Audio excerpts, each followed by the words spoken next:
ফরিদপুরের জেলা ভাঙ্গা উপজেলার কালামৃধা ইউনিয়ন সর্বস্তরের জনগণেরকে নবাগত এমপির পক্ষ থেকে মতবিনিময় সভা। স্টাফ রিপোর্টার মোহাম্মদ শাহাদাত হোসেন জানান,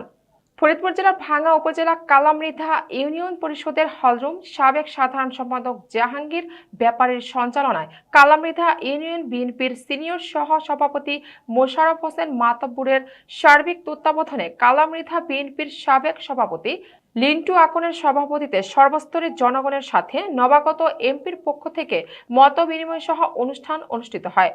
অনুষ্ঠানে অতিথি হিসেবে বক্তব্য রাখেন ভাঙ্গা উপজেলা বিএনপির সভাপতি খন্দকার ইকবাল হোসেন সেলিম। বিশেষ অতিথি হিসেবে বক্তব্য রাখেন ভাঙ্গা বাজার বণিক সমিতির সভাপতি শহীদুল ইসলাম নিরু মুন্সি, কালামৃধা ইউনিয়ন পরিষদের চেয়ারম্যান রেজাউল মাতুব্বর, কালামৃধা ইউনিয়ন বিএনপির সাবেক সহসভাপতি মোহাম্মদ মোশাররফ হোসেন মাতুব্বর, সাংবাদিক মোহাম্মদ শাহাদাত হোসেন, ভাঙ্গা উপজেলা যুবদল নেতা নাজমুল হাসান। অন্যান্যদের মধ্যে বক্তব্য রাখেন কালামৃধা ইউনিয়ন পরিষদের সদস্য সূর্য মিয়া, ইউনিয়ন বিএনপির নেতা ফজলু মাতুব্বর, ডাক্তার পবিত্র কুমার সরকার, কালামৃধা ইউনিয়ন বিএনপির সহসভাপতি ডাক্তার হায়দার হোসেন কালা, কালামৃধা ইউনিয়ন মিয়াপাড়া ৮ নং ওয়ার্ডের বিএনপির সভাপতি মোহাম্মদ সেলিম মিয়া, ইউনিয়ন বিএনপি নেতা মিজানুর রহমান মোড়ল। বক্তব্য শেষে কালামৃধা ইউনিয়নের পক্ষ থেকে 12 ফেব্রুয়ারি জাতীয় সংসদ নির্বাচনে শহীদুল ইসলাম খান বাবুল বিজয় হওয়ার সুবাদে হলদে শুভেচ্ছা জানান প্রবাসী বিএনপি নেতা দাদন মীর, বিএনপি নেতা মিজানুর রহমান মির্জা মোল্লা,